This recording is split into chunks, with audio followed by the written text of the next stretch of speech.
Bonjour à tous et bienvenue dans La Légende. Dans La Légende, c'est l'émission qui retrace l'histoire de vos émotions. On parle de littérature, de cinéma, de jeux vidéo, de manga, on parle d'art, on parle de culture. Et aujourd'hui, on s'attaque à une légende de l'aventure, Indiana Jones.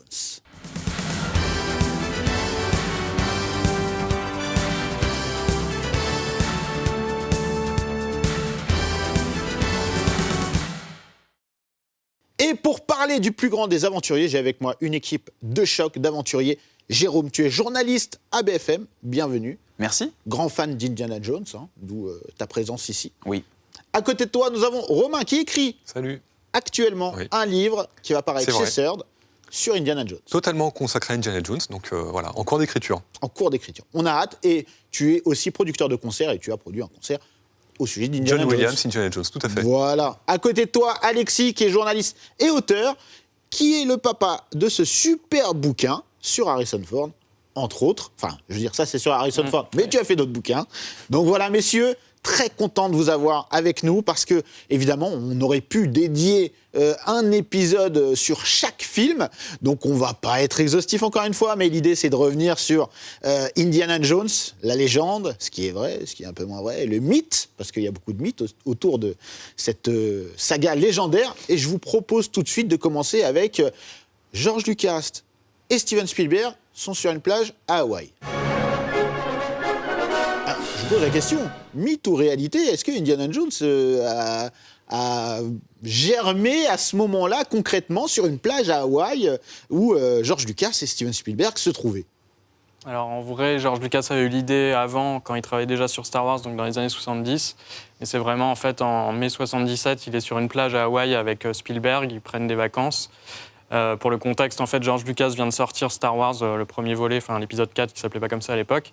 Il est persuadé que ça va être un flop et du coup, il a besoin de vacances avec son ami Spielberg. Et en fait, sur la plage, Spielberg lui dit je ferais bien pour mon prochain film un épisode de James Bond avec Sean Connery, qui est à ses yeux le meilleur James Bond.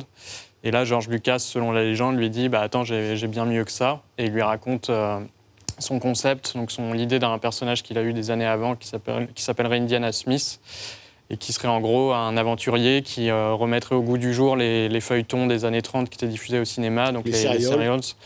Et comme il l'a fait déjà avec Star Wars, du coup. Et donc, du coup, il lui vend cette idée, et Spielberg est emballé. Ils ne sont pas d'accord sur le nom, parce que Indiana, c'est une référence au chien de Lucas. Smith, l'idée, c'est de prendre un patronyme qui est très courant aux États-Unis, banal, pour faire un contraste entre un nom banal et un héros à qui il arrive des choses extraordinaires. Spielberg n'est pas convaincu par le nom de Smith, parce que ça fait référence dans son esprit, ça évoque Nevada Smith, un héros incarné par Steve McQueen quelques années plus tôt. Mais du coup, il quitte la plage en se disant « Ok, j'accepte, je réalise 3 films de cet aventurier avec toi ». Sympa, assez productif comme vacances. Une question déjà, pour recontextualiser, Lucas et Spielberg, ils sont potes en fait de base. Ça remonte à quand? Alors ils se connaissent depuis longtemps, puisque Lucas, quand il réalise son tout premier court-métrage, THX 1138, ensuite il en fait un long-métrage. Quand il présente ce film à l'université de Californie du Sud, je crois, il y a Francis Ford Coppola qui est là, c'est un ancien étudiant, c'est un ami de Lucas. Son mentor. Voilà, c'est son mentor. Ils montent une société de production ensemble. C'est ensemble qu'ils vont produire THX 1138 juste après, donc le long-métrage. Et Spielberg, lui, il squatte un petit peu les studios, Universal, il est lui-même étudiant dans une autre université. Et il va voir cette projection et il va s'infiltrer un peu en coulisses. Là, il y a Coppola qui le chope. On n'a pas tous les détails, mais il lui présente Lucas. Donc là, on est en quoi? On est en 72, 73, peut-être même avant, 70, au début des années 70. Et les deux vont se suivre. On a Spielberg, qui est quelqu'un qui est très fou, qui est très fougueux. Il accepte plein de projets de réalisation, il accepte plein de choses, il veut faire beaucoup de choses. Et à côté de ça, on a Lucas qui est un peu plus renfermé, qui est un peu plus intellectuel. Il veut plutôt suivre le chemin de Coppola, qui lui, il est en train de faire le parrain, il est en train de marquer l'histoire avec le parrain. Et Coppola, c'est quelqu'un qui veut pas travailler avec les studios, qui veut rester indépendant. Et on a ces deux personnalités qui sont finalement très complémentaires. Une amitié va se créer. Et ce qui est incroyable, c'est que les deux ne croient pas du tout en ce qu'ils font eux-mêmes, mais ils sont admiratifs l'un de l'autre. et il fallait un projet fort à un moment donné pour fixer cette amitié, et ce sera Indiana Jones. Alors, ils sont dans une mentalité un petit peu extrême à ce moment-là, puisque Spielberg, il est euphorique, il a fait Jaws, Les Dents de la Mer, il est en post-production de Rencontre du troisième type. Lucas, lui, s'est réfugié à Hawaï. En vérité, le film est en train de sortir aux États-Unis, Star Wars, dans 40 salles, hein, donc c'est un bid annoncé. Donc, pour lui, sa carrière est terminée. Spielberg, lui, il pense qu'il va continuer son ascension. Il n'a pas tout à fait tort. Et George Lucas va vivre le succès de Star Wars à Hawaï en faisant des châteaux de sable avec Spielberg sur la plage. Et à ce moment-là, ils se mettent à rêver. Et dans le cadre de ce rêve, il y a Indiana Smith, Indiana Jones. Mais ça va être un faux départ.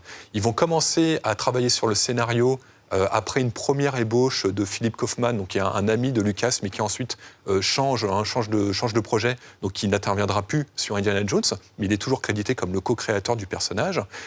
Ils vont lancer donc une réflexion sur le scénario en janvier 1978. Donc on est très peu de temps après Star Wars. Et cette réflexion, elle va prendre un petit peu de temps à se réaliser, parce qu'effectivement, Spielberg, il est sur d'autres projets, Lucas est sur d'autres projets lui-même, puisqu'il est sur Star Wars, et surtout, il a beaucoup d'argent à gérer, donc il est en train de monter un empire. Et Spielberg, lui, à ce moment-là, il fait 1941, qui est pas un bid, mais comparé aux Dents de la Mer, les gens commencent déjà à annoncer la chute de Spielberg, la chute de l'enfant prodige. Mais il y a déjà les éléments d'Indiana Jones un peu dans ce film. Il y a cet esprit serial, tout à fait. il y a ce second cet esprit serial, il y a film. de l'humour, il y a de l'action, il y a une super production. Attention, c'est un film superbement produit, et il y a des acteurs qui ont une certaine prestance. On a notamment Toshiro Mifune, qui est un très grand acteur japonais dont Spielberg et Lucas sont fans. On a Bellucci, il me semble. On a Bellucci, bien sûr. On a Dan Aykroyd. Dan Aykroyd, on a tous ces acteurs montants du cinéma américain. Voilà, qui forment déjà une troupe un petit peu. Voilà, exactement. Et on a Indiana Jones qui va s'enclencher ensuite à la suite de ça. Et ça va s'enclencher avec beaucoup de difficultés pour monter le projet finalement, parce que malgré tout, les studios, c'est des sociétés qui sont gérées par des vieux producteurs. Donc déjà à l'époque, ils n'avaient pas cru à Star Wars, et même avec le succès de Star Wars, Indiana Jones, ils y croient pas forcément. Lucas doit mettre de l'argent de sa poche, et malgré tout, le projet se lance pas si facilement que ça. Alors c'est quand même fou qu'on se dise que les studios ne croient pas en Indiana Jones, alors qu'on a donc Spielberg qui a fait Les Dents de la Mer, immense succès, pour prendre juste. Et on a Lucas qui a fait Star Wars. Immense succès. On a là deux des pères fondateurs de ce que va devenir le nouvel Hollywood à un moment donné. Ouais, mais ça ne l'est pas encore devenu. Et à ce moment-là, les studios, effectivement, même je crois que c'est Universal qui refourgue... Non, c'est Paramount qui refourgue E.T. à Universal. Ils gardent 10% d'E.T. Bon, c'était la plus grosse erreur de leur vie à ce moment-là. D'ailleurs, avec les 10% d'E.T., ils ont fait leur chiffre dans l'année. Hein. C'est incroyable. Donc les studios, à l'époque, ne croient pas à tous ces nouveaux films pour une nouvelle population. Mais cette population qui a grandi avec les serials, qui a grandi avec ce que Lucas et Spielberg regardaient eux-mêmes quand ils étaient enfants, cette population que les studios connaissent mal, ça devient les consommateurs d'aujourd'hui, les consommateurs donc du début des années 80. Et eux vont donner raison à tous ces nouveaux produits, à tous ces nouveaux films, et ça va être évidemment des succès, mais ce n'était pas des succès annoncés. Surtout qu'il faut rappeler quand même qu'à l'époque, le cinéma américain est très réaliste. C'est le nouvel Hollywood, et on n'est pas du tout dans cette fantaisie que veulent proposer Spielberg et George Lucas. Ils sont à contre-courant par rapport à des Peter Bogdanovich, Francis Ford Coppola, Friedkin, qui sont beaucoup plus réalistes dans leur traitement des histoires, et eux, ils sont beaucoup plus dans la fantaisie. Oui, ils vont venir casser tout un mouvement pour le réinventer, en fait, et réinventer Hollywood. Depuis tout à l'heure, on parle d'Indiana Jones, mais aussi de Indiana Smith. Donc, j'aimerais qu'on comprenne comment on passe de Indiana Smith à Indiana Jones. Parce que j'aimerais qu'on s'attarde sur la création et les particularités de ce héros quand même particulier. Comment va se créer le caractère, tout ce qui caractérise en fait aujourd'hui Indiana Jones? Dans leur première discussion, en fait, Lucas, Spielberg et ensuite le scénariste Lawrence Kasdan, donc le scénariste des Aventures de l'Arche perdue, planche vraiment plusieurs heures par jour sur le personnage d'Indiana Jones. Ils essayent de réfléchir à sa personnalité, son apparence, ce qui va lui arriver. Et ce qui est assez intéressant, en fait, c'est que pour le coup, ses attributs principaux, comme le fouet, sa peur des serpents, et même la scène où il est poursuivi par un rocher auquel il échappe, ça vient assez vite dans leur discussion. En revanche, ce qui est marrant, c'est que George Lucas, lui, insiste vachement sur le fait qu'à ses yeux, Indiana Jones doit être une sorte de playboy, un séducteur très porté sur la gente féminine. James Bond. Voilà. Sauf que Lawrence Kasdan, lui, est un peu moins chaud, mais c'est un peu sa consigne. Et du coup, dans les premières versions, par exemple, dans Les Aventuriers, il y a plusieurs scènes, normalement, où Indiana Jones devait... quand il croisait, par exemple, Marcus chez lui, il y avait une étudiante qui sortait de chez lui, ou quand il est à la fac, dans son université, entre deux cours, il couche avec une étudiante. Ah oui. Enfin, c'est vraiment pas du tout le même personnage que celui qu'on voit dans le premier film, même s'il reste quelques attributs de ça. Enfin, on voit la scène où il y a une étudiante qui a écrit « I love you » sur ses paupières et qui fait des clins d'œil. Mais du justement, coup, ça au vient de contraire, l'autre côté. Oui. c'est contrebalancé parce Oui. que on a Indy qui justement fait fi de tout ça et on voit un sens moral déjà chez lui, quoi. C'est Mais ça. c'est exactement ça. C'est-à-dire qu'Indiana Jones, c'est un mauvais garçon. Déjà, c'est pas un explorateur très respectueux. C'est un pilleur de tombes. Hein. C'est exactement la manière dont il est décrit. Un petit peu comme James Bond qui va remplir une mission en cassant la moitié de la ville. Ben, Indiana Jones, c'est ça. Il va dans un temple, il casse tout pour récupérer une idole en or. Même s'il ne le fait pas spécialement exprès, mais ce n'est pas une vraie démarche d'archéologue. Et là, George Lucas, dans sa définition du personnage, qui est pondéré, et c'est une bonne chose, par Kasdan, et puis, alors Spielberg lui ramène tout le côté Disneyland. Hein. D'ailleurs, il le dit en ces termes-là. Hein. Il veut faire des attractions comme dans Disneyland, il y a une boule qui débarque. Ça tombe bien. Hein. Et finalement, tout ça, ça va donner ce personnage qui est très hétéroclite, qui est à la fois une résonance des héros qui existaient déjà tels quels, hein, Buck Rogers et puis tous les héros des pulp magazines qui étaient un petit peu comme ça, à la fois des explorateurs, des mauvais garçons, des beaux garçons. Et c'est un personnage qui avait déjà été développé dans Star Wars parce que c'est tout simplement Han Solo.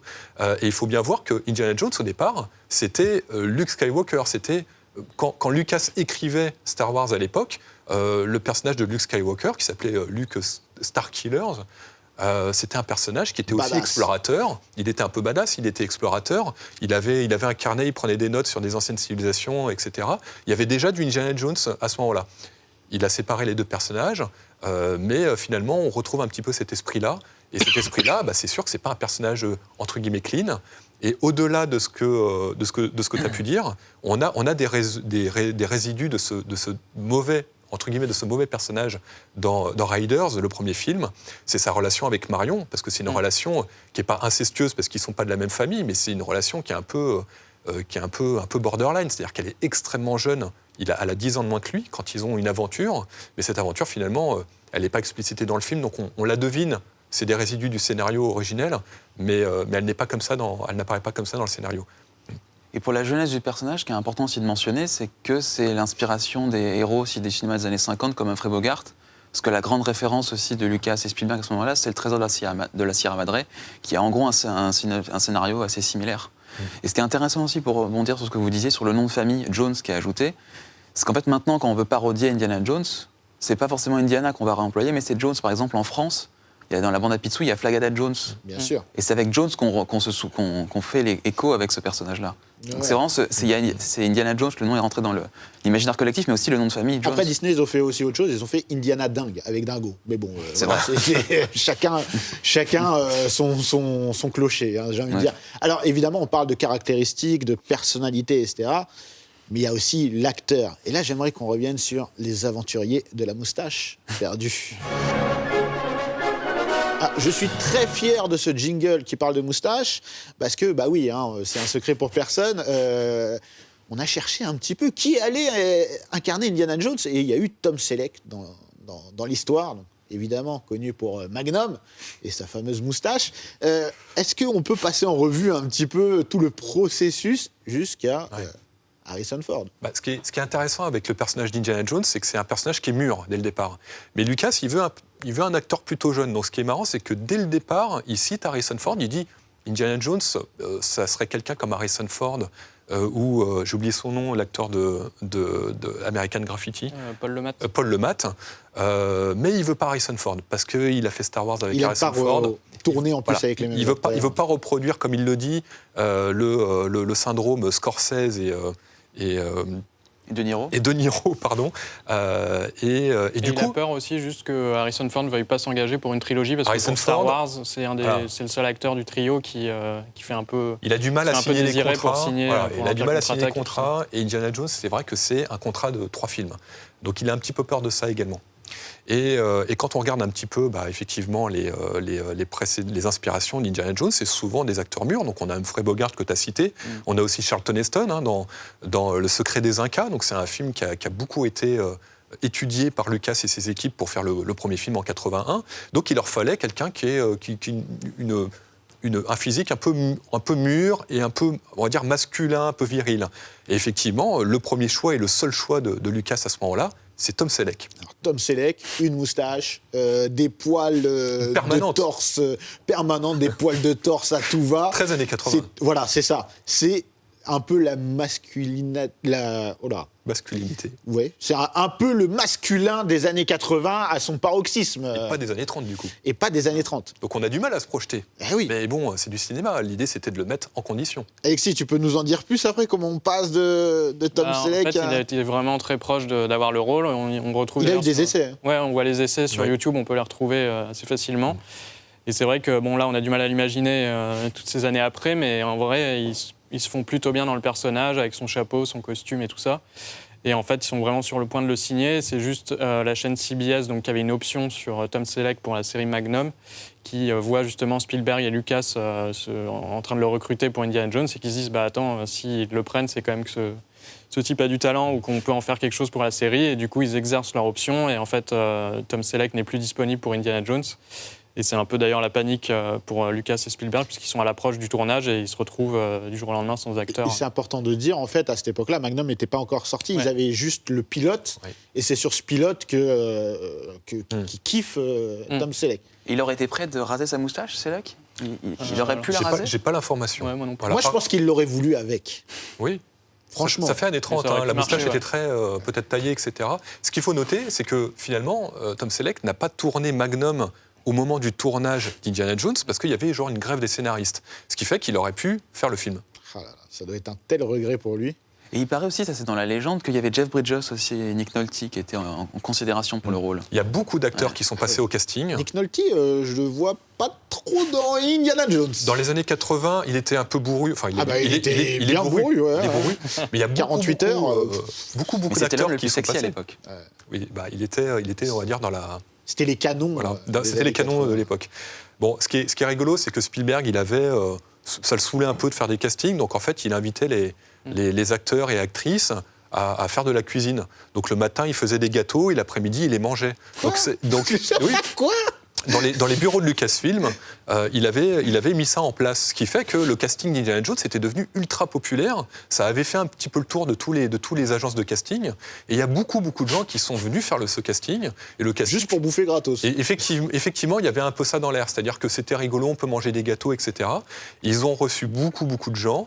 Une anecdote rigolote, c'est qu'ils avaient sur la table à un moment donné David Hasselhoff, qui était un tout jeune, qui n'avait pas fait tout ce qu'on lui connaît aujourd'hui, qui était un beau jeune homme quand même au début des années 80. Donc vraiment, ils ont ratissé très large. Mais Lucas n'en démordait pas, il voulait Tom Selleck. Et ça a posé problème jusqu'au moment où Spielberg, lui, sa première idée, c'était Harrison Ford. Parce que là, ils se retrouvent en galère, du coup, comme Alexis il disait, plus d'acteurs. Le tournage va commencer, ils sont vraiment en galère, et en fait, c'est à ce moment-là, ils voient, je crois, une première version de l'Empire contre-attaque, Spielberg et Lucas.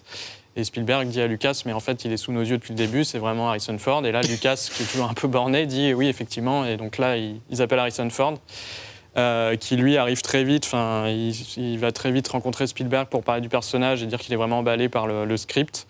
Et ce qui est intéressant, c'est qu'il est dès le début, il veut être rassuré sur le fait que Indiana Jones sera différent de Han Solo. Notamment parce que Lawrence Kasdan a travaillé sur le script donc, des Aventuriers de l'Arche perdue et de l'Empire contre-attaque. Et lui, à cette époque, il est connu pour Star Wars, mais c'est pas non plus encore une star internationale, Harrison Ford. Et donc, il est très attaché à l'idée de se démarquer de rôle en rôle et qu'on l'enferme pas dans un seul rôle. Et du coup, il discute pas mal de ça avec Spielberg. Et il apporte quelques idées sur le personnage. Il insiste notamment sur le fait que pour que les spectateurs aient de l'empathie pour Indiana Jones, il faut vraiment qu'on voit que c'est un aventurier, mais qu'il a peur, qu'il fait face à des situations périlleuses et qu'il n'est pas toujours en totale maîtrise. Comme ça, on a une empathie. C'est pas un héros de cap et d'épée qui est invincible. Quoi. Voilà. Ouais. C'est assez différent de James Bond de ce point de vue-là. Il est assez gaffeur, et puis effectivement, ça lui donne un côté humain. Et du coup, là où il était un peu réfractaire, enfin, ils avaient peur qu'il soit réfractaire sur la trilogie, au final, il signe les 3 films. Sans problème, et je crois qu'à l'époque, c'est son meilleur contrat en termes de pourcentage. Ouais, il est le seul héros, entre guillemets, contrairement à Star Wars. Ouais. Les films cartonnent. Donc, il y a Chewbacca dans Star Wars.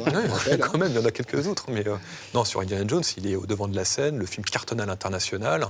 Il devient tout de suite iconique. Alors, attends, tu vas un petit peu vite en besogne. Juste pour rester sur le contrat, ce qui est intéressant, c'est qu'à l'époque, donc, ils annoncent un contrat avec la Paramount de 5 films, au cas où le premier marche. Donc du coup, eux, ils le conçoivent comme une trilogie, mais potentiellement, déjà, ils peuvent faire 5 films Indiana Jones. Et il faut voir qu'Harrison Ford, il a 40 ans à ce moment-là, et lui, sa carrière, elle n'était pas florissante. Avant Star Wars, il était en train d'abandonner sa carrière d'acteur. Il devient charpentier, il travaille pour Coppola, chez Lucas, il travaille dans leur maison, et puis il va aider sur des castings. Donc c'est vrai qu'Indiana Jones, pour lui, c'est quelque chose d'inespéré. Il était vendeur de shit aussi à l'époque. Vendeur de shit. De shit. Ouais. Ah bon? Harrison Ford. Il y avait une chanteuse qui un jour va voir Star Wars et elle découvre à l'écran Harrison Ford et elle dit c'est mon vendeur de bœufs. Harrison Ford était dealer. Oui. Eh ben, bordel. De charpentier dealer à Indiana Jones, il en a fait du chemin. Hein. Michel Phillips des Mamas and the Papas qui a découvert son dealer dans la peau d'Harrison Dan Solo. Bon, bah écoute, ça ne sera pas son meilleur rôle, mais bon, j'espère qu'il l'a vite oublié, en tout cas. Passons maintenant aux aventuriers de l'Arche perdue, évidemment. Ah, bah, voilà, on passait le jingle, t'étais déjà dessus. Petite anecdote, avant toute chose, vas-y. Alors, j'ai avec moi un produit qui est un objet qui est absolument collector, qui n'est pas très difficile à trouver, mais quand même un petit peu cher, etc. C'est donc la novélisation du scénario de Raiders, Les Aventures de l'Arche perdue, qui n'a jamais été traduit, je crois, en français. Ce qui est intéressant, c'est que comme Star Wars, ils ont sorti la novélisation avant le film. Ah. Donc il a été publié, imprimé en avril 81. Donc officiellement, ce que je tiens entre les mains, c'est le tout premier produit Indiana Jones, jamais produit. Voilà, ça c'est pour l'anecdote. Et effectivement, Indiana Jones, en 81, il y a un petit peu le même traitement que Star Wars. Un petit peu mieux quand même, parce que le film sort en beaucoup plus de copies que ça. Et c'est un succès beaucoup plus rapide que Star Wars, qui était un succès très progressif. Attendez, personne voit arriver Indiana Jones. Moi, j'ai interviewé Paul Freeman et Karen Allen, qui sont dans le film, en mai, pour les 40 ans du film. Ils m'ont dit on ne s'attendait pas. Le précédent film de Spielberg n'avait pas marché. On ne s'attendait pas à ce que celui-là fasse un aussi grand carton et devienne aussi iconique. Et est-ce que Harrison Ford, lui, il y croyait? Non, je crois pas qu'il y croyait. Enfin, il s'est très vite implémenté dans le rôle et il s'est imprégné du personnage, mais il n'était pas spécialement... Enfin, quand il finit le tournage, en fait, il replie son costume sans savoir s'il va le remettre. Et du coup, il attend la sortie. Et pour le coup, lui-même a été surpris du succès, puisqu'ensuite, il prend des vacances au Maroc avec sa femme. Et donc, ils sont à Fès et il se dit, je suis tranquille. Et là, il voit sa tête placardée partout sur les affiches des Aventuriers de l'Arche perdue. Et le seul cinéma local le passe en français. Donc là, il se dit, ah oui, il se passe un truc. Oui, surtout qu'on est dans un genre aventure, hein, on peut le dire, qui n'est pas populaire à l'époque, qui fut populaire un temps. Mais à l'époque, ça va relancer tout un genre. Donc, comment est reçu par la critique Indiana Jones, les Aventuriers de l'Arche perdue? Ça c'est intéressant parce que la critique, elle est l'ensemble de la critique est assez positive. Évidemment, le succès populaire, il est indéniable. Mais la critique, il y a une partie de la critique quand même qui défonce le film. Ah. On a notamment une critique américaine, je ne me rappelle plus du média, qui est restée très très très célèbre puisque Lucas lui fait un clin d'œil dans un film après où elle défonce le film, elle le descend totalement. Pour elle, c'est du mauvais cinéma, c'est mal filmé, la musique est cacophonique. On est sur du cinéma régressif. Très, très concrètement, il y a toute une partie de la presse qui accueille le film comme ça. Et cette presse, finalement, elle ne voit pas que le public est en demande et pratiquement en manque d'un cinéma de pop-corn. C'est comme ça que Spielberg défend le film auprès de la presse. Il dit, de toute façon, c'est du pop-corn movie, vous mettez une tonne de beurre dessus, et une fois que le générique est passé, vous aurez oublié le film. Mais pendant le film, vous aurez kiffé votre vie. Et le succès en salle, il est immédiat ou... Ouais. Oui. Oui, c'est un succès historique. Mais peut-être qu'en France, le film a été mieux accepté, puisqu'en France, on a souvent comparé Indiana Jones, par exemple, à Tintin, à Black et Mortimer, le secret de la Grande Pyramide. Donc c'est peut-être qu'en France, le film a été mieux accepté qu'aux États-Unis. Ouais. Alors pour revenir sur Tintin, il y a de fortes inspirations dans chaque épisode, on va pas se mentir. Ouais. On peut, tout à l'heure tu citais des films, mais Tintin c'est une inspiration Alors évidente. Spielberg l'a jamais vraiment validé, je parle sous la... Oui, il l'a jamais validé, mais apparemment c'est le film, Indiana Jones, c'est le film qui a incité les ayants droit de Tintin à lui céder les droits pour faire le film. Alors, est-ce qu'il n'était pas, d'ailleurs, si je ne dis pas de bêtises, quand ils sont sur cette plage à Hawaï, il n'était pas en train de négocier, Spielberg, les droits de Tintin ? J'ai pas cette info. Ah bon ? Je crois que c'était après. Non, c'est okay. après. Ah non, c'est après. C'est Ils pour, se sont connus après, avec Hergé, tout à fait. C'est pour le Temple maudit, il me semble. Peut-être, oui. Il me semble. Ouais. Après, je peux dire. Et juste pour revenir sur le... Hergé est mort en 83. Ouais, ils discutaient à cette époque. Donc juste avant le... Donc ça correspond peut-être. Pour revenir littéralement sur le popcorn, pour remettre un peu dans le contexte de l'époque, il faut se dire qu'il y a plein de salles de cinéma américaines qui décalaient le début de la séance d'une dizaine de minutes pour que les gens aient le temps d'acheter leur popcorn. Parce qu'ils savaient que, d'après les premières séances, qu'après, ils restaient vraiment littéralement scotchés à leur siège pendant tout le film et qu'ils n'allaient pas sortir en racheter. Donc c'était vraiment c'est du une attraction. Il ne faut pas oublier, et ça je le dirai un petit peu plus tard, vous allez comprendre pourquoi, que c'est du cinéma de divertissement et qu'il ne fallait pas intellectualiser le propos, même si on parle de l'Arche de l'Alliance, c'est un sujet assez sérieux. D'ailleurs, ils font quelques libertés. Quelques grandes libertés avec l'Arche d'Alliance, mais des libertés qui sont quand même une résonance historique. Après, c'est des thèses qui ne sont pas vérifiées, mais ils jouent avec tout ça, et puis tant pis. Tant pis si des millions de personnes vont croire que l'Arche d'Alliance a cette fonction-là historique, ça n'est pas le cas. Mais ils ne cherchent pas à faire du révisionnisme historique, c'est du divertissement. Voilà, c'est pas un film historique. Exactement. Et d'ailleurs, si les gens sont scotchés aussi à leur fauteuil, c'est que la mise en scène de Spielberg dans le film est vraiment exceptionnelle. Ah oui. Et justement, c'est intéressant, on peut en parler, la réalisation, la mise en scène. Pour montrer à quel point la mise en scène elle est excellente, il faut se référer en fait à un autre film. C'est un montage qu'a fait Steven Soderbergh il y a quelques années, parce que Soderbergh, quand il fait pas des films, il remonte les films qu'il a aimés. Et il a remonté en fait en noir et blanc, en version muette, avec la musique du Social Network de Reznor. Il a remonté le film en mettant juste la musique du Social Network. Et en fait, on se rend compte de la puissance des images de Spielberg et à quel point, en fait, sans une seule ligne de dialogue, tu peux comprendre absolument toute l'histoire du film. Oui, c'est incroyable. Et il y a un vrai hommage aussi à un certain cinéma. Il y a quelque chose vraiment de puissant dans la réalisation, dans la mise en scène, dans l'image.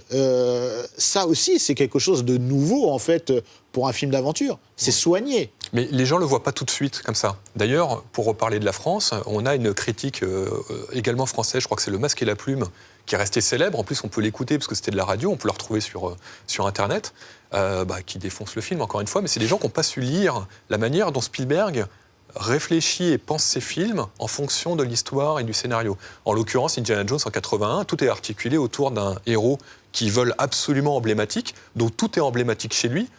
Son regard, la manière dont le regard est filmé, évidemment son fedora, son fouet, tout ce qui renvoie à toute son ombre. Et même son ombre, évidemment, on joue avec l'ombre du personnage et ce qu'il renvoie sur l'écran ou sur les murs ou en proportion par rapport à la taille de l'écran. Et toute cette réflexion, immédiatement, en 1980, ni les critiques ni le public le voient, c'est du cinéma de divertissement. Mais plusieurs années après, on en parle pourquoi ? Parce qu'on se rend compte que c'est un film qui était extrêmement bien pensé, extrêmement bien réfléchi, bien mis en scène, même si effectivement il est un peu court et ça, on a tendance à rusher tout le long du film, on a cliffhanger sur cliffhanger. Il y a un rythme effréné, voilà. mais c'est un rythme d'aventurier, j'ai envie de dire. On est exactement dans ce cinéma-là, c'est pas un cinéma qui est fait pour, entre guillemets, pour réfléchir ou pour se prendre la tête, mais c'est quand même un film qui est très bien pensé. Et c'est un peu le meilleur des deux mondes. On a le cinéma intellectuel de la nouvelle vague, etc. On a ce cinéma qui est très... c'est du B-movie, c'est quelque chose qui n'est pas très bien considéré ni par le public ni par la critique. Et Indiana Jones va allier tout ça. Et finalement, il fera mouche. C'est une date dans l'histoire du cinéma, même après Star Wars, c'est une date. Alors, comme je l'ai dit en préambule de l'émission, on pourrait faire un épisode par film, mais là on doit avancer. Maintenant, on va arriver à un sacré morceau. Ah, il y a débat. Le Temple maudit. Alors, le temple maudit, il porte bien son nom, hein, j'ai envie de dire, parce que, en fait, avant de vous laisser la parole, moi, il y a un truc que je me suis aperçu avec ce film, c'est que dans ma jeunesse, il passait énormément à la télévision et c'était mon préféré parce qu'il se passait plein de choses, etc. Mais en même temps, c'était le plus flippant, la scène avec les crânes de singes et tout. Il y avait comment dirais-je, une aura très particulière sur ce film. Et avec le recul, finalement, je m'interroge sur plein de choses. Et on va pas se mentir, avant de rentrer dans le détail, on pourrait peut-être parler déjà de sa sortie et de ce qu'il provoque. Parce que là, on n'est plus du tout dans les aventuriers de l'Arche perdue, là. Non ? Et même le premier titre du film, c'était The Temple of Death, le Temple de la Mort. Donc on est dans une démarche qui est beaucoup plus sérieuse, beaucoup plus plombante. On a finalement le même schéma avec Star Wars. Très schématiquement, le temple maudit, c'est un peu l'Empire contre-attaque d'Indiana Jones. Mais c'est pire que ça, il est beaucoup plus extrême, c'est-à-dire qu'il est beaucoup plus drôle quand il faut être drôle, il est beaucoup plus violent quand il faut être violent, il est beaucoup plus sexiste, il est beaucoup plus tout. Il est vraiment dans les extrêmes. Alors, dites-moi si je me trompe, mais c'est ce film qui a mis dans les salles la classification plus 13. Oui, ce film-là, il y a un autre, je crois que c'était Gremlins. Parce qu'à l'époque, en fait, aux États-Unis, soit il y avait interdit au moins de 17 ans, soit accord parental. Et en gros, Spielberg était un peu embêté parce qu'il voulait ni de l'un ni de l'autre. Et donc, ils ont trouvé ce truc un peu intermédiaire entre les deux. Mais c'est ce qu'on disait sur les critiques du premier. Là, pour le coup, les critiques du Temple maudit sont beaucoup plus hardcore. On critique effectivement la violence du film, le côté un peu sexiste avec le personnage féminin qui passe son temps à crier. Et les enfants ? Les enfants aussi, et en Inde aussi, ça fait scandale parce que c'est une vision quand même très caricaturale. Il y a beaucoup de problèmes dans ce film, pour être tout à fait clair. Il y a des problèmes de racisme, ce qu'on appelle aujourd'hui, parce qu'à l'époque, on ne le disait pas comme ça, le sauveur blanc. Donc on a le sauveur blanc qui arrive auprès d'une population qui est violente, qui ont des idoles... Qui est primitive. Qui est un peu primitive, qui mange de la nourriture bizarre, alors que les hindous ne mangent pas de viande, mais effectivement, il y a des séquences qui ont été annulées, qui n'ont pas été filmées dans le scénario, qui venaient un peu pondérer tout ça, malheureusement, mais qui ne sont pas passées dans le film original, dans le film définitif. Et c'est un problème parce que finalement, aujourd'hui, l'image que renvoie ce film-là, clairement, est pas très bon, même si ça reste un très grand divertissement. Le film cumule les poncifs de manière assez impressionnante. Il y a limite deux lectures. Il y a la lecture, on va dire, cinématographique où on est d'accord, c'est un bon film, et en même temps, il y a la lecture sur les questions qu'il peut poser, comme tu le citais. Tu es d'accord avec ça, Jérôme, pour toi ? Oui, bien sûr, et même Spielberg en a conscience. À l'époque, il n'en avait pas forcément conscience. Il l'assume plus. Il l'assume plus. À l'époque, il était vraiment dans les clichés des séries B et des comics avec lesquels il a grandi. Ce qui est marrant, en fait, c'est qu'à la fois, il assume plus le film, mais en même temps, c'est le film qui marque sa rencontre avec celle qui est devenue sa femme, Kate Capshaw. Et en fait, si on fait bien attention, le film s'ouvre avec une séquence où elle chante, et elle a une robe rouge. Et en fait, dans un de ses derniers films, Ready Player One, le film se conclut avec une scène d'amour entre le héros et sa compagne. Et en fait, l'actrice porte la robe qu'avait Kate Capshaw dans Indiana Jones 2. Donc en fait, il y a un joli clin d'œil. Donc en fait, il est un peu coincé entre les deux. Il est conscient de l'héritage du film, et en même temps, c'est un film très important dans sa vie personnelle. Et c'est un film très personnel pour le coup. D'ailleurs, le film avait été interdit en Inde, il me semble. On parlait tout à l'heure un petit peu de... Ils l'ont pas tourné en Inde au final, ils l'ont tourné au Sri Lanka. Ouais, mais même en diffusion. Et du coup, c'est un film très personnel parce que il est très dark, et on l'expliquerait par diverses raisons. Notamment le rôle compliqué avec l'actrice féminine. On dit que c'est à cause du divorce de George Lucas qui s'est très mal passé. Le fait qu'on arrache les cœurs, c'était une métaphore pour dire que voilà, elle lui a brisé le cœur. Hein, on peut le dire. Aussi, Spielberg était en Et peine de cœur. Spielberg, tu peux en parler. Je vais pas monopoliser, mais il est dans une période très difficile psychologiquement, très fragilisé après un événement. Déjà, il y a les peines de cœur, et puis il y a aussi cet événement tragique qui se passe sur le tournage de l'adaptation de La 4e Dimension, qui est un film à sketch. Et sur le sketch tourné par John Landis, il y a 2 enfants et un homme qui meurent dans un accident d'hélicoptère. Ça va aller très loin, il va y avoir des procès, et ça brise Spielberg qui est au même moment. Il est producteur, et il est assimilé à ce fiasco. On dit qu'il est incontrôlable sur les plateaux télé, qu'il ne fait pas attention à ses acteurs, et notamment les enfants. Et le cinéma de Spielberg, avec les enfants, il est totalement central. Il y a les Goonies, dont il est scénariste. Il y a E.T., évidemment, un succès historique. D'ailleurs, E.T. qui est sorti avant... en 82, donc il est euphorique d'une main, et complètement traumatisé de l'autre avec ce drame de cet accident mortel. Et quand il fait Temple of Doom, bon, déjà, il a une pression extraordinaire sur les épaules, parce qu'il y a un enfant, parce qu'il y a plusieurs enfants même. Il y a tous les enfants esclaves, et on les voit se faire frapper, fouetter. Et ça passe pas du tout. Ça, il y a même des critiques aux États-Unis qui vont qualifier le fait de voir ces scènes-là carrément de viol. Ah, c'est un film. On dit que c'est un film irresponsable, et moi j'ai exhumé des avis de fans sur des fanzines d'époque qui ont été numérisés, etc. Donc j'ai fait ça récemment. Il y a des fans qui annoncent vraiment ce film comme étant une trahison totale à Indiana Jones. Et même au cinéma de Spielberg. Hein. Au cinéma de Spielberg et à l'identité même de ce qu'il porte depuis des années, d'un cinéma qui est moderne. Ce film n'est absolument pas moderne. Pour la petite anecdote, ça me plaît de le dire, j'ai regardé tous les Indiana Jones avec ma fille de 8 ans, qui en a 9 aujourd'hui. Je ne dis pas qu'elle n'a pas aimé le film, mais elle a trouvé insupportable l'actrice qui n'arrête pas de hurler tout le temps. Le petit garçon, il est rigolo, mais il imite Indiana Jones. Il n'arrête pas de l'imiter. Bah oui, effectivement, c'est un petit peu le reflet de ce qu'on veut retrouver. Donc, d'une part, le film est très dark, il est très étrange sur pas mal de points. Et d'un autre côté, on ne sait pas pourquoi ils l'ont fait. Est-ce qu'ils l'ont fait parce qu'ils veulent refléter dans l'état d'esprit dans lequel ils sont à ce moment-là, ou est-ce qu'ils mettent un petit garçon parce qu'ils reconstituent un peu la cellule familiale. On a le papa, la maman, le petit garçon. Est-ce que c'est un film très commercial où on veut réunir la famille et en même temps il est très dark. Donc en fait, on ne sait pas sur quel pied danser avec ce film. Et ce qui est très flagrant en revanche, c'est que pour le coup, donc on l'a dit, Lucas était en plein divorce, etc. Et en fait, quand ils ont commencé à plancher sur le deuxième volet, Spielberg était un peu surpris parce qu'il pensait, par rapport à leur discussion à Hawaï sur la plage, qu'il avait vraiment toute la trilogie en tête, et il se rend compte que pas du tout, puisqu'à la base, il voulait faire une histoire dans un château hanté en Écosse, donc rien à voir. Et Spielberg, qui venait de produire Poltergeist, lui avait dit non, c'est trop proche de ça. Et en fait, c'est vraiment un film que Spielberg, il le dit quasiment clairement, il l'a fait un peu à contre-cœur. Enfin, en tout cas, il a vraiment repris les idées de Lucas il dit tout le temps, pour lui faire plaisir. C'est une idée de George. Après, il y a plein d'idées à l'intérieur du film qui sont de Spielberg et qui sont très bonnes. Hein. La course-poursuite dans la mine, c'est l'une des meilleures scènes d'aventure de toute l'histoire du cinéma d'aventure.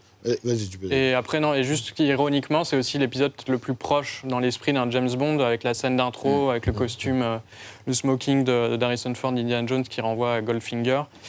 Et aussi le côté, en fait, c'est une histoire qui chronologiquement se passe avant Les Aventuriers de l'Arche perdue. Donc il y a aussi ce côté, c'est un épisode qui se passe avant, mais en fait, on peut les regarder dans n'importe quel sens, ça passe quand même.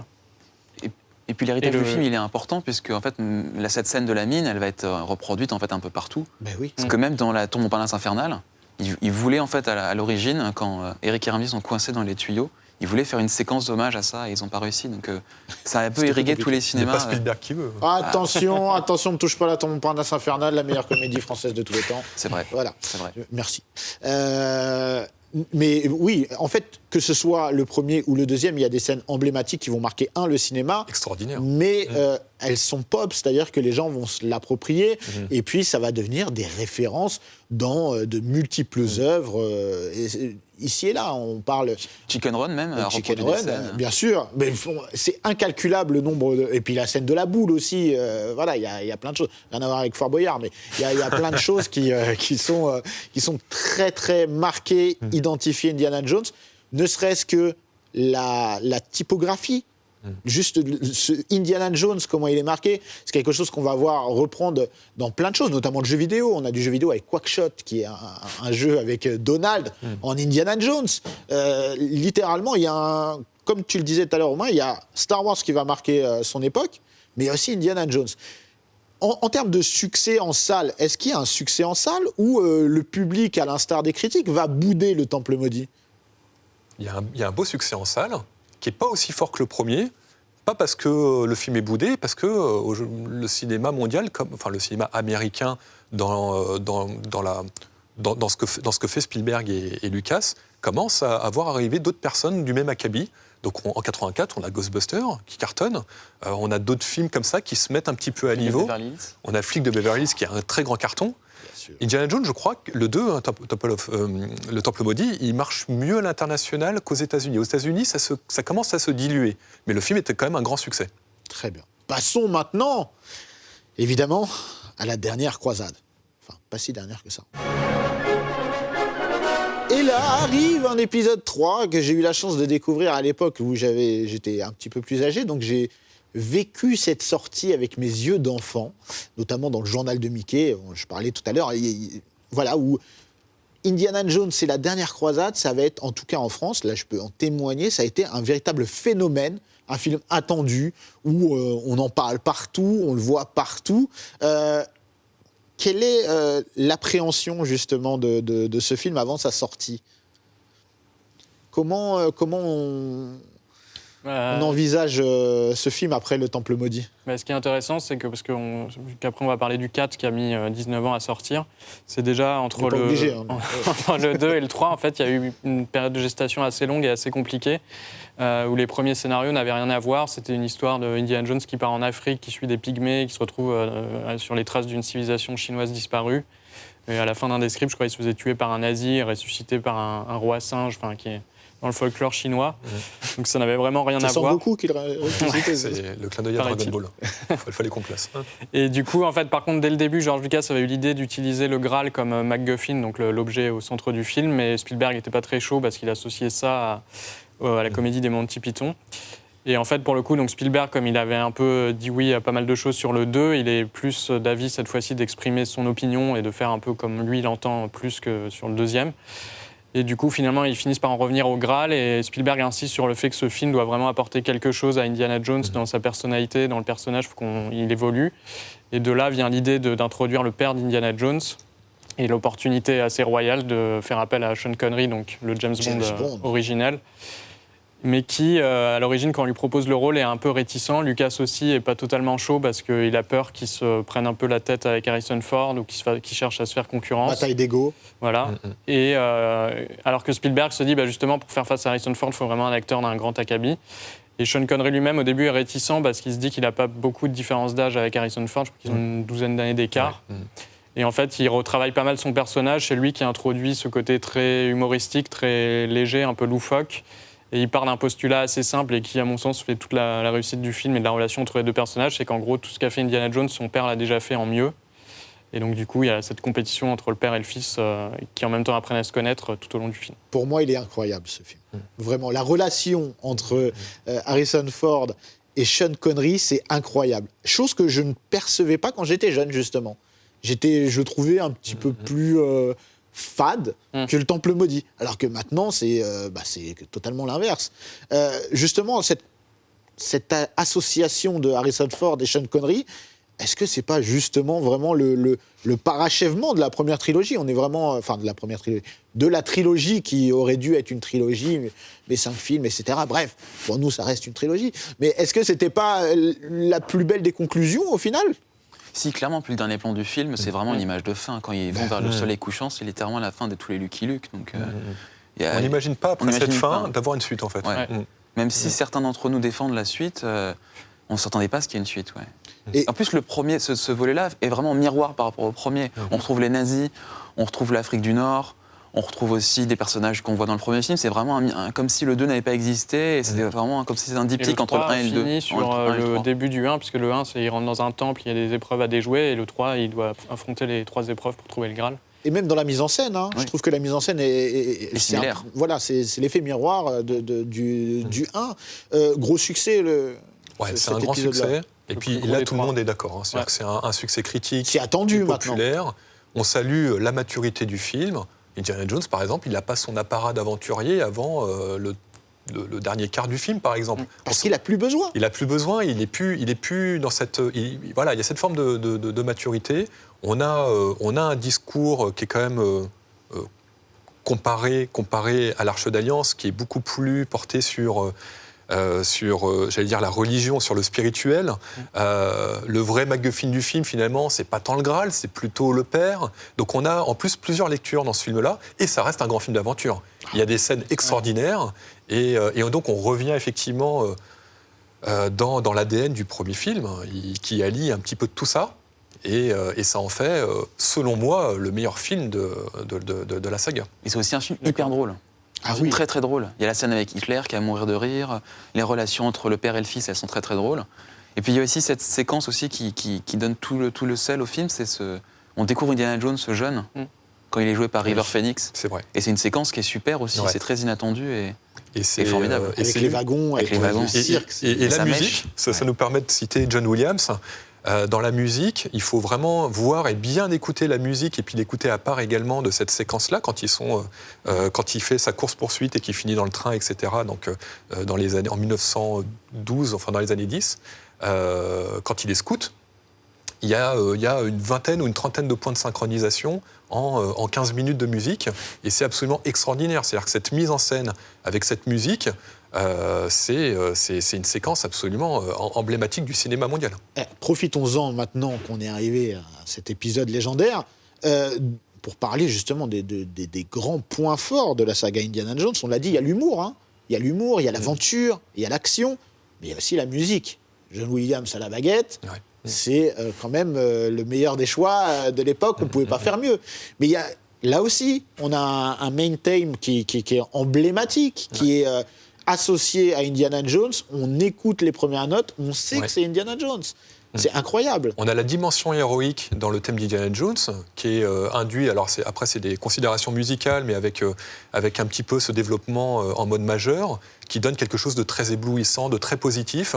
Et c'est un peu une variation du thème de Superman que John Williams fait quelques années auparavant, en 78, si je ne me trompe pas, où on a exactement cette même structure avec les trompettes, avec quelque chose qui part un petit peu dans le côté un peu militaire, dans le côté un petit peu héroïque et flamboyant. Et c'est quelque chose. Et en plus de ça, John Williams, il écrit 2 thèmes quand même. Il écrit un thème, il en écrit un deuxième qui va devenir un petit peu le pont musical dans le thème principal du film. Et comme Spielberg ne pouvait pas choisir, il a gardé les 2. Ce qui fait qu'aujourd'hui, un peu comme James Bond, on a un thème que tout le monde reconnaît et on a cette forme un peu d'harmonie où juste on écoute un petit peu les couleurs et on sait que c'est Indiana Jones. Tout de suite, on le reconnaît. Et il va utiliser ça comme un motif tout le long des 3 films. Et quand vous avez une scène héroïque, vous l'entendez peut-être pas forcément spontanément à l'image, mais on fait intervenir les harmonies ou les quelques notes d'Indiana Jones, du thème d'Indiana Jones. Quand il est en réflexion, on a ce thème qui est un petit peu modifié, un petit peu mystérieusement, pour suivre un petit peu cette partie de réflexion. Et la manière dont la musique est écrite est vraiment une pierre à l'édifice narratif extraordinaire. Et comme pour Star Wars. Hein, voilà, comme pour Star Wars, exactement. C'est vrai, le parallèle se fait jusque-là. On est exactement dans la même définition et c'est logique puisque finalement ces personnes-là se connaissent depuis longtemps. Spielberg et Williams travaillent ensemble depuis 1974. Ensuite, ils ont fait Les Dents de la Mer. Ensuite, Spielberg l'a conseillé sur Star Wars. On est dans le même élan créatif. À son grand regret. Alors, on est dans le même élan créatif. Juste une chose avant de passer au 4e épisode très rapidement. Je ne parle pas des jeux vidéo parce que je vais dédier un épisode dans la légende à LucasArts, entre autres, qui mérite vraiment énormément de chapitres. Par contre, j'aimerais qu'on revienne rapidement sur le statut d'Harrison Ford à cette époque, justement. Quand arrive la dernière croisade, quel est le statut d'Harrison Ford ? Là, maintenant, c'est... Là, pour le coup, c'est vraiment une star internationale. C'est un des acteurs les plus bankable et les plus connus de l'époque. Même en termes artistiques, cinématographiquement, c'est là, je trouve, qu'il fait ses meilleurs films. Il a enchaîné des films, justement, qui sortent d'Indiana Jones, présumés innocents, des thrillers assez sombres pour se démarquer de ça. Et il est vraiment au firmament de sa célébrité et même de sa condition physique, puisqu'il s'entraîne assez dur pour ce 3e film, qui est d'ailleurs le seul où... avec le 4, je crois, où il ne se blesse pas. Enfin, il n'a pas de blessure grave sur le tournage. Il a une blessure très grave sur le 2, on ne l'a pas dit, mais ils ont stoppé le tournage pendant quelques mois même. Ils ont eu peur. Donc lui, il est vraiment au sommet de sa gloire et il voit aussi ça, comme Spielberg, comme une dernière aventure. Enfin, il le dit clairement. Après, il est aussi assez expérimenté à ce moment-là pour dire qu'il ne faut jamais dire jamais. Et il sait qu'il peut éventuellement reprendre le rôle. Et il dit aussi qu'il adore ce rôle et qu'il serait... D'accord, pour lui, l'histoire n'est pas forcément terminée, alors. Mais pour personne, en fait. C'est-à-dire que très rapidement, ils enclenchent une suite éventuelle. Bon, parlons-en. C'est un excellent film. Bon, je vais lancer le jingle juste pour qu'on se fasse plaisir. Indiana Jones 4, je dirais juste ça. Voilà. Alors, je vais te laisser la parole puisque tu viens de citer cet épisode comme un excellent film.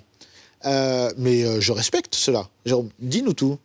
Moi, je trouve que c'est un super film. En fait, il faut aussi le remettre dans son contexte. En fait, il le sort en 2008. Dans les 10 années qui ont précédé ce film, il a enchaîné AI, Minority Report, Arrête-moi si tu peux, Le Terminal, La Guerre des Mondes, Munich. Pour la plupart, ce sont des films très sombres, et même si certains sont un peu plus légers, comme Le Terminal, c'est des films qui évoquent le monde post-11 septembre, et qui sont très durs, ils sont très violents, et on a l'impression même que Spielberg est un peu en dépression à ce moment-là. Et donc, en fait, quand il fait le 8, quand il fait Indiana Jones 4, c'est vraiment pour se détendre en fait. Moi, je suis d'accord sur le fait qu'il a besoin de se Il a détendre. toujours d'ailleurs fait ça. Mais il aurait pu aller à la plage, par exemple, comme il l'a Non, déjà et puis en fait, avec ce passé. film-là, il renoue avec l'esprit des années 50, avec lequel il a grandi, les comics des années 50, et il fait un film qui est en fait très très drôle, et sans doute le plus drôle de la saga. Parce qu'en plus, on le voit dès le premier plan du film. Dès le premier plan du film, il nous dit que ça va être une espèce de parodie en fait des autres, et que ça va être un espèce de pastiche, et qu'il faut le prendre comme ça. À chaque plan, en fait, on n'en a pas parlé, mais chaque plan d'Indiana Jones commence en fait par une espèce de petite parodie de la montagne Paramount. Mais à chaque fois, en fait, c'était des vraies montagnes, où c'était, dans le 2, c'est un logo d'une montagne sur un tambour ou une timbale. Et là, dans celui-là, en fait, ça va être un trou dans lequel va sortir un petit animal. Donc déjà, en fait, il nous dit, ce sera pas comme les autres, ce sera un peu plus rigolo. Et en fait, il faut le prendre comme ça, comme vraiment une sorte un pastiche de ce qu'il a fait avant. C'est un peu Spielberg qui fait de l'autoparodie, ce qui est extrêmement rare. Mais pour moi, le problème, c'est pas Spielberg dans ce film, c'est le scénario. Et il faut bien voir qu'avant d'arriver au Royaume du Crâne de Cristal, il y a eu plein de tentatives d'écrire un 4e film, avec des tentatives restées célèbres, comme par exemple un script de Frank Darabont, qui a été leaké sur Internet, on peut le lire, il est vraiment extraordinaire. Spielberg voulait absolument pas le faire. Et là, on a George Lucas qui a mis totalement le script à la poubelle. D'ailleurs, Frank Darabont n'a pas été tendre, hein. Il a été même très dur. Il a dit, voilà, moi j'ai perdu 1 an de ma vie à écrire ce scénario. George Lucas est fou. Frank Darabont l'a dit clairement. Darabont, il avait déjà écrit des scénarios sur la série. Donc, il travaillait déjà avec Lucas. Il avait déjà une forte connaissance de l'univers d'Indiana Jones. Et donc, il y a eu plusieurs tentatives. Et on en arrive à une tentative qui est réécrite par Lucas. Et à mon sens, c'est là où on a ce point de friction qui fait qu'on arrive sur un film qui est un peu comme le 2, à mon sens. C'est-à-dire qu'il a plein de qualités. Il a plein de défauts. Le problème, c'est que le 2, on se rappelle de ses qualités, on ne voit pas les défauts, peut-être parce qu'on était plus jeune. Hein. Aussi. Et le 4, on se rappelle que de ses défauts. Il a des défauts, c'est clair, mais c'est loin d'être un mauvais film, selon moi. Juste avant de te laisser la parole, Alexis, je suis très dur avec le 4. Mais en vrai, la première fois que je l'ai vu, je l'ai détesté. Vraiment, honnêtement, hein, je l'ai détesté. Et pendant longtemps, je suis resté sur ce souvenir. Et quand je l'ai revu, j'avais un peu honte de me dire... En fait, ça passe. Mais j'avais honte. J'avais ce petit sentiment coupable. Mais c'est aussi qu'on n'a pas l'habitude de voir Spielberg faire de la vraie comédie. Oui. Il en fait très très peu, et ce film-là, il faut vraiment le prendre comme une comédie, comme un pastiche. C'est pas un vrai film d'aventure comme les autres. Je suis d'accord avec toi, je l'ai revu et je l'ai un peu réhabilité. Je trouve qu'en gros, grosso modo, la première heure tient plutôt la route. Et je trouve que c'est après, quand ils arrivent dans la jungle, que ça part en vrille. Mais ce qu'il faut comprendre, effectivement, c'est que c'est quand même donc, un film qui est sorti en 2008, mais dont les premiers scénarios ont été signés au milieu des années 90. Donc après, il y a eu plein de versions différentes. Darabont, c'était au début des années 2000. Et le scénario de Darabont est intéressant parce qu'effectivement, il dit carrément que, d'après lui, Spielberg lui avait dit c'est le meilleur scénario que j'ai jamais lu. Et en fait, dans ce scénario, on retrouve beaucoup d'éléments qui seront dans le Crâne de Cristal. Il y a la scène du frigo, il y a la zone 51, il y a les extraterrestres et tout ça. Mais ce qui est intéressant, c'est que le personnage de Karen Allen, donc de Marion, déjà est beaucoup plus badass. Il a un vrai rôle central dans l'intrigue. Il y a une scène d'action assez incroyable entre 2 avions. Il y a vraiment tout un côté dans les dialogues, dans les situations très fidèles à Indiana Jones.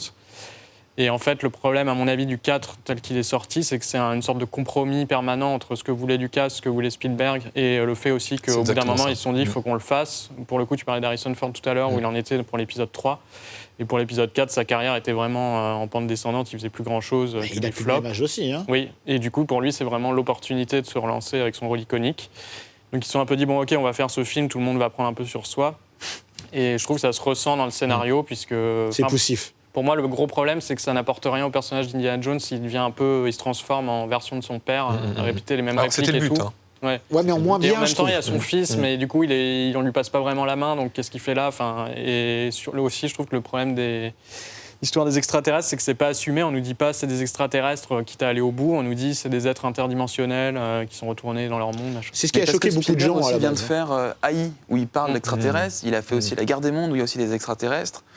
Et donc il y a beaucoup d'extraterrestres dans ces derniers films, et je pense qu'il a voulu faire quelque chose de différent par rapport à ça, pour pas redire. Moi je trouve que celui qui est en forme pour le coup dans le film, c'est vraiment Spielberg. La mise en scène, elle est vraiment folle. Oui, la mise en scène, elle est irréprochable, hein, ça, et la musique. Et la musique, les premières scènes avec Hound Dog de Elvis Presley, c'est vraiment parfaitement synchronisé, c'est super. Je pense à John Williams, mais oui, effectivement. Moi, je pense à la chanson. Tu as raison. La chanson additionnelle du film, elles sont super. Et surtout, le film, en fait, moi, je le vois un peu comme un espèce d'American Graffiti, quoi. Il fait son American Graffiti, mais juste avec 40 ans de retard. Alors, c'est la conclusion, hein, American Graffiti avec 40 ans de retard. Juste une question. On réhabilite ou pas ce 4e opus. Pour toi, Jérôme, c'est oui. Hein. Moi, il a toujours été bon, donc je ne le réhabilite pas. Mais il n'y a même pas de réhabilitation. Mais moi, je le réhabilite totalement. Il y a beaucoup de choses qu'on lui reproche qui sont juste faux. Il y a pratiquement pas de CGI dans Indiana Jones. C'est la première chose aujourd'hui qu'on lui reproche. Il y a plus d'effets pratiques dans Indiana Jones 4 que dans tous les autres. Et quand il y a de la CGI, c'était pour représenter l'esthétique des séries des années 50 où on avait des espèces de fonds un peu flous, etc. Quand ils l'ont fait exprès. Ça s'est retourné contre eux, c'est vraiment dommage. Alexis ? Honnêtement, je sais pas, parce que quand je le revois, je me dis ah oui, c'est bien, il y a des trucs bien, et après je me dis non, ça c'est pas possible. Mitigé. Voilà, 13 ans après, il sera réhabilité après le 5. Oh là, bon, on n'a pas le temps d'en parler, mais oui, un épisode 5 est en production, hein, on peut le dire, il est en production. Peut-être qu'on refera un épisode pour parler de ça, de la jeunesse d'Indy aussi, hein, parce qu'il y a plein d'à côté qu'on peut évoquer, les romans, etc., et les jeux vidéo, je l'ai dit. Très bien, merci beaucoup, messieurs. C'était fort agréable, hein, je ne vais pas vous mentir, on a tellement de choses à dire sur cette saga légendaire. Quant à nous, on se retrouve très bientôt pour un nouvel épisode de Dans la légende.